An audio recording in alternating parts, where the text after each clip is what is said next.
Assalamualaikum. Waalaikumsalam warahmatullahi wabarakatuh. Mari kita bersolawat terlebih dahulu. Allahumma sholli ala Sayyidina Muhammad wa ala ali Sayyidina Muhammad. Allahumma sholli wa sallim alaih. Dengan siapa, dari mana? Dengan hamba Allah dari Bangil, Jawa Timur. Silahkan bisa bertanya langsung kepada Buya. Afwan Buya, kami ingin bertanya, apakah boleh Buya jika ada seseorang sudah melakukan istikharah dan sudah dapat jawaban, namun dia mengambil keputusan yang bisa dibilang berlawanan dengan hasil istikharahnya, karena menurut dia keputusan yang diambil itu lebih baik untuknya. Syukron Buya, itu saja. Baik, istikharah, tapi dia tidak mengikutinya. Ya begitu kan? Dia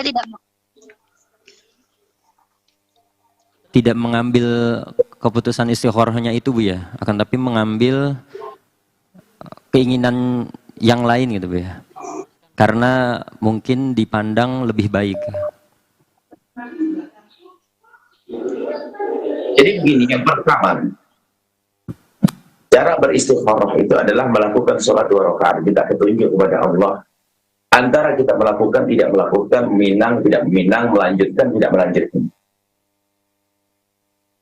Nah, kalau Anda melakukan istikharah, tidak ada petunjuk, tidak ada tanda-tanda, tidak ada mimpi, tidak ada yang apapun, maka memang istikharah tidak harus kita bermimpi.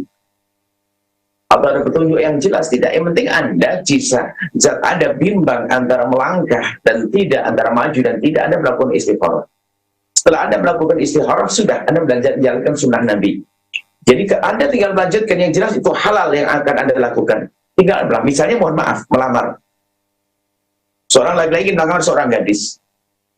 Istikharahnya adalah bukan pilihan antara gadis A sampai gadis B, tidak. Gadisnya satu, tapi antara aku melamar, tidak melamar. Kemudian dia melakukan istikharah, kemudian esok paginya dia pergi. Nah, pergi melamar itu nanti, dia di dalam naungan istikharah, sehingga kalaupun dia baik akan dimudahkan, kalau tidak akan dijaga oleh Allah. Maka istikharah tidak harus melihat tanda-tanda. Nah, di saat tidak melihat tanda-tanda seperti itu. Akan tapi di saat tidak melihat tanda-tanda, waktu istikharah, aku akan menikah dengan dia, misalnya hatiku tenang, aku melihat sesuatu, para ulama dan sebagainya, maka hendaknya dipatuhi istikharah.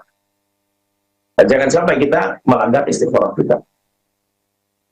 Nah, ini melanggar istikharah kita adalah ada gambaran-gambar kebaikan, lalu kita memilih sesuatu yang kita sendiri tidak sesuai.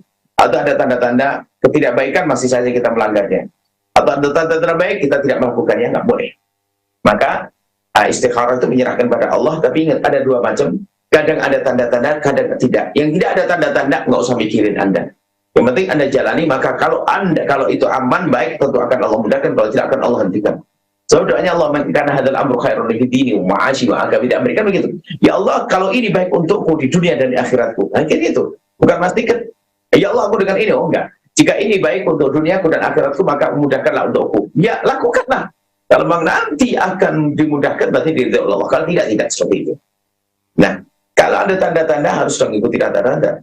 Karena kalau tidak mengikuti tanda-tanda, berarti ya ini bukan istikharah ya. Nggak mau ikut aturan Allah, petunjuk dari Allah dong. Bahaya itu. Maka kalau sudah istikharah, jika ada tanda-tanda, ikut istikharahnya. Jika tidak ada tanda-tanda, jalanilah sesuai dengan rencana yang sudah Anda siapkan. Setelah itu apa? Setelah kaidah istikharah, insya Allah Anda tidak akan salah, tidak akan terjerumus. Nah, dan istikharah penting sekali. Dan istikharah yang syar'i ya, istikharah syar'i melakukan sholat 2 rakaat, bukan dengan pembawaan dengan macam-macam istikharah. Dan istikharah adalah diajarkan Nabi SAW, sholat 2 rakaat, kemudian wamil warudu, sholat 2 rakaat, mendengarkan kata mohon Allah, ini astagfirullah. Nah, aku minta kepadamu ya Allah petunjuk, ya. Kemudian doanya Allah bertanya, Allah minta hadal amru khairun li dini wa ashi wa akhirati faghfirli. Baik, ada bersyarah li dini wa ashi wa akhirati fasrifu anni. Ya Allah, kalau ini baik untukku. Nah, ini harus berani ngomong gitu. Baik untukku, mudahkanlah. Kalau dia calon ini baik untukku, mudahkan. Kalau enggak baik, jauhkan. Harus berani ngomong gitu. Nah, ini istikharah ini ngatur, ya Allah, kalau dia senang dulu, ya Allah, kalau memang dia baik untuk mudahkan itu, ya Allah. Kalau tidak baik untukmu, jadikan baik untukku. Nah, ini kan ngatur. Jadi istikharahnya adalah istilah menyerahkan kepada Allah. Nah, istikharah minta petunjuk kepada Allah Subhanahu wa taala. Karena kita minta petunjuk, jika ada petunjuk kita patuhi petunjuk tersebut.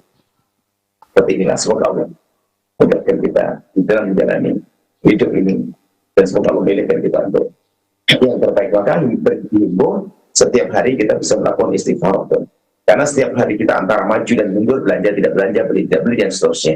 Maka di antara sholat yang hendaknya kita lakukan di malam hari memang witir adalah yang sangat dibutuhkan. Dan sebelumnya adalah sholat sunnah yang lainnya, di antaranya adalah termasuk melakukan sholat sunnah istighfar ini, agar besok langkah kita itu betul langkah yang diridhoi, langkah yang tidak dimurkai oleh Allah Subhanahu wa taala.